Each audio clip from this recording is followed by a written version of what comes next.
And I felt it. And ever since then, I still feel it. Like the scene plays in my head. Brilliant acting. Oh my gosh, you feel everything. Can we talk? Do you live in the UK? And are you over 18? Allow me to share something with you. Hey, I'm Olivia. I'm a school governor and the creator of the Governor's Podcast. And I'd like to welcome you to my Being a School Governor series, starting with a 6-part intro, because I really want to break it down, what it means to be a school governor, who can be a school governor, why would you become one, how do you become one, where do you begin, and when do you get started. A school governor is often someone who volunteers on a school or an academy governance board.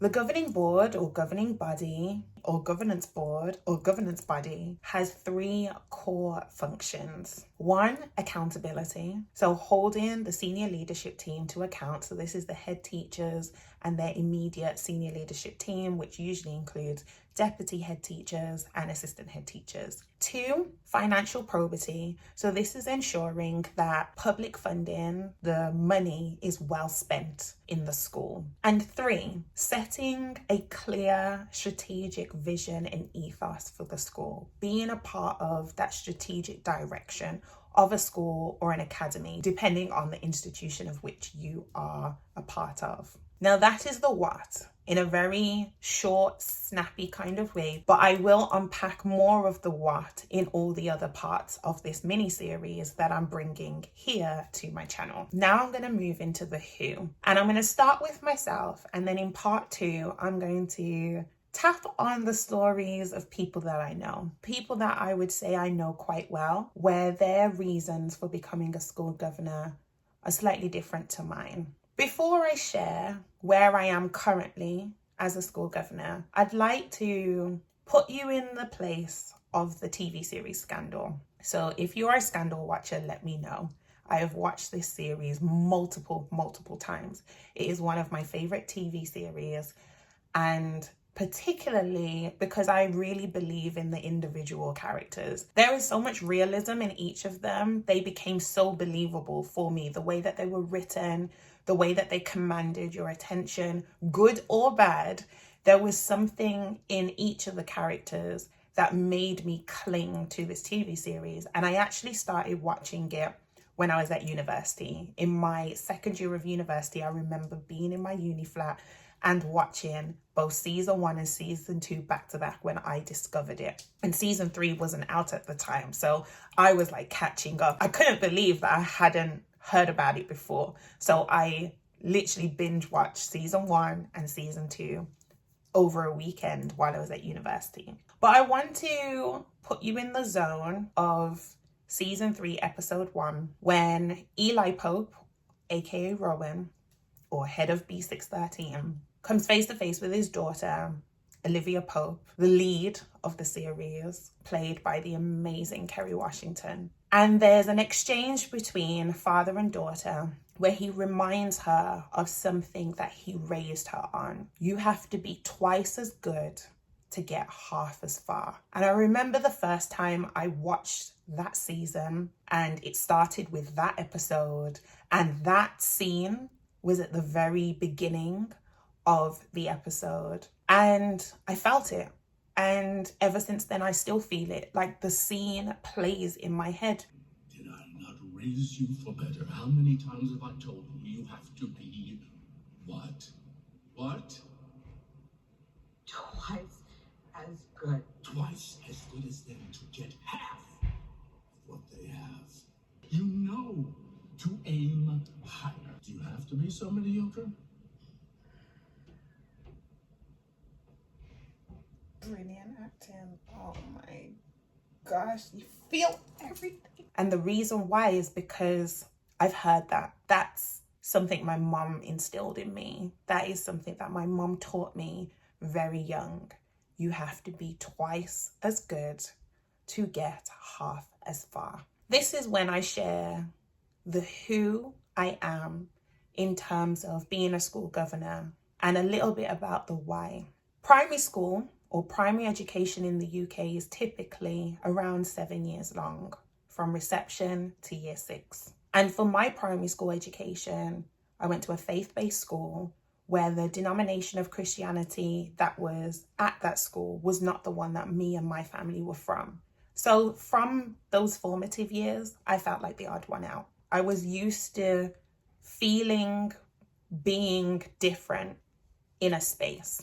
Then I went to an all-girls grammar school in Birmingham for secondary school, for my secondary education, which again, 7 years from year 7 to year 13, because you do year 7 to year 11, and then post-16 education, it had a sixth form, so another 7 years. And at times, I'd feel like the odd one out, or one of few, definitely in the minority. The school is situated in quite an affluent area compared to where I was raised, where I lived, and especially the contrast between school life and home life for me. It added these layers of feeling different, being different, almost having something in me to prove why I should be there. I then left at 18, at the end of year 13, after doing my A-levels, and went to university. And even with a mixed pool of people from different countries, people from different parts of the country, different parts of the UK, different parts of England, people with different accents, people studying different courses, pursuing different careers, there were still times when I felt like the odd one out. And when it got to my third year of my university degree, where we had to spend a year on placement, some people study, some people work, some people go abroad, some people stay at home, like in terms of in the country that they're studying in or in the country that they're from, going into different industries and different sectors. And on my particular degree, there were about 40 of us, and only 2 of us left the continent, and I was one of those 2. So again, feeling like the odd one out. Upon graduating, that's when I first became a school governor. Not immediately afterwards, but the following year. I graduated in 2016, and in 2017, I had my first role on a school governing board. Now, I will delve into how I became a school governor, how I'm in the role I'm in now, in a later part of this series. But I just wanted to introduce you to the role and why people may become a part of that space. One of the core reasons why I became a school governor is because I know what it feels like to be the odd one out. I know what it feels like to not have representation, not to see someone who looks like you, sounds like you, comes from a similar background to you, someone who just gives you a sense of home. And so I've become comfortable with stepping into spaces where I am the odd one out, or I'm one of one, or I'm one of few, rather than one of many. Not for myself, but so that I can be the representation for someone else. So as of 2024, I have been a school governor in one space or another, with one responsibility or another, for 7 years. And so I feel like now that it's 2025 and I've entered my 8 years of travel, my journey to my 8-year anniversary as a school governor, as of, I think it was October of 2017.